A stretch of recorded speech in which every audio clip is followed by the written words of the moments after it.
Hello. അപ്പോൾ ഇന്നത്തെ വിശേഷം എന്ന് പറയുന്നത് എൻ്റെ വീട്ടിലാട്ടോ. ഞാൻ പെരുന്നാൾക്ക് പോയതാണ്.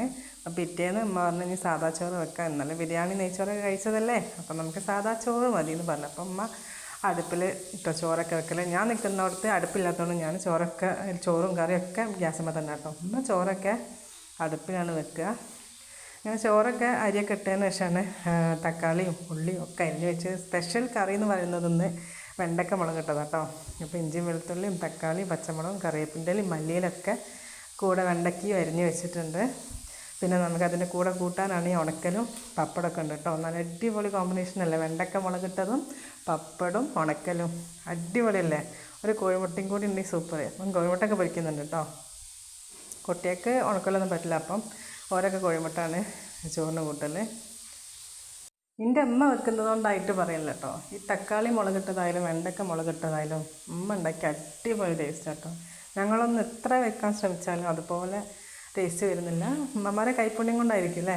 അപ്പം നമ്മൾ അതാ ആ ഇതിൽ തന്നെ കേട്ടോ കറി വെക്കാൻ പോകുന്നത്. വെളിച്ചെണ്ണ ഒഴിച്ചിട്ട് കടുകും ഉലുവയൊക്കെ പൊട്ടിച്ചു കൊടുക്കുന്നുണ്ട്.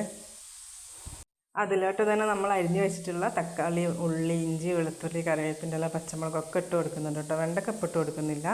ഉപ്പും ചേർത്ത് നന്നായിട്ടൊന്ന് വഴറ്റി കൊടുക്കണം. തക്കാളിയൊക്കെ നന്നായിട്ട് വെന്ത് ഉടഞ്ഞതിന് ശേഷം നമുക്ക് എന്താ പറയുക വെണ്ടക്ക ഇട്ട് കൊടുക്കും കേട്ടോ. കുറച്ചും കൂടി അരിയാനുണ്ടേനു, അപ്പം ബാക്കിയും കൂടെ അരിഞ്ഞെടുത്തിട്ടുണ്ട്.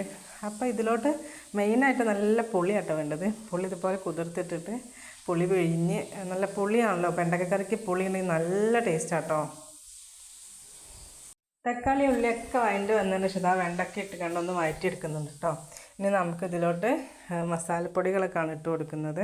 നമ്മൾ എരിവിനനുസരിച്ചുള്ള മുളക് പൊടിയൊക്കെ ഇട്ട് കൊടുത്താൽ മതി കേട്ടോ. മഞ്ഞൾപ്പൊടി മുളക് പൊടി ഈ രണ്ട് പൊടികൾ മാത്രം കേട്ടോ ചേർത്ത് കൊടുക്കുന്നുള്ളൂ. മുളക് പൊടി മഞ്ഞൾപ്പൊടി മാത്രമേ ഇട്ട് കൊടുക്കുന്നുള്ളൂ, വേറെ പൊടികളൊന്നും ഇട്ട് കൊടുക്കുന്നില്ല.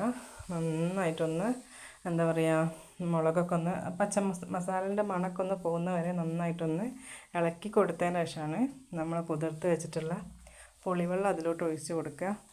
കാരണം ഇതുപോലെ ഞരടി പിഴിഞ്ഞ് കൊടുത്താൽ മതി. നമുക്ക് ആവശ്യമുള്ളത്ര വെള്ളം പുളി നോക്കിയിട്ട് ഒഴിച്ച് കൊടുക്കുക കേട്ടോ. പുളി കൂടുതലാവരുത്, ആവശ്യത്തിന് പുളിക്കനുസരിച്ച് ചെയ്ത് കൊടുത്താൽ മതി കേട്ടോ. പിന്നെ നമുക്ക് ആവശ്യമുള്ള വെള്ളം കൂടി അതിലൊഴിച്ച് വീണ്ടും നമുക്ക് അതിൽ തന്നെ ഒഴിച്ച് കൊടുക്കാം കേട്ടോ വെണ്ടയ്ക്കയിൽ.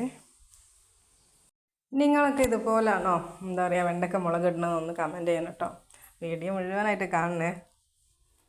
ഇഷ്ടപ്പെട്ട എല്ലാവരും നമ്മളെ ചാനലൊന്ന് ലൈക്ക് ചെയ്യണം, ഷെയർ ചെയ്യണം, സബ്സ്ക്രൈബ് ചെയ്യണം. ഓക്കെ.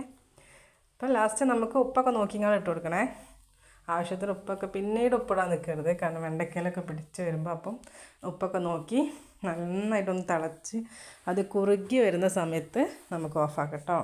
അതിൻ്റെ ഇടയിൽ കൂടെ നമ്മൾ ചോറൊക്കെ ഇതാ ഏകദേശം വെന്ത് വന്നിട്ടുണ്ട്. അങ്ങനെ നമ്മൾ വെണ്ടക്കക്കറിയൊക്കെ എടുത്താൽ കുറുകി വന്നിട്ടുണ്ട് കേട്ടോ. അപ്പോൾ വെണ്ടക്കക്കറി ഇഷ്ടമുള്ളവരൊക്കെ ഒന്ന് കമൻറ്റ് ചെയ്യണേ. അപ്പോൾ ഞങ്ങൾ കുട്ടിയൊക്കെ കോഴിമുട്ടൊക്കെ പൊരിച്ച് നല്ല അടിപൊളിയായിട്ട് ഉണക്കലും വെണ്ടയ്ക്കും പപ്പടം കൂട്ടിയിട്ട് നല്ല അടിപൊളിയായിട്ടൊക്കെ ചോറ് കഴിച്ചിട്ടോ. അപ്പോൾ ഇത്രയുള്ള വീഡിയോ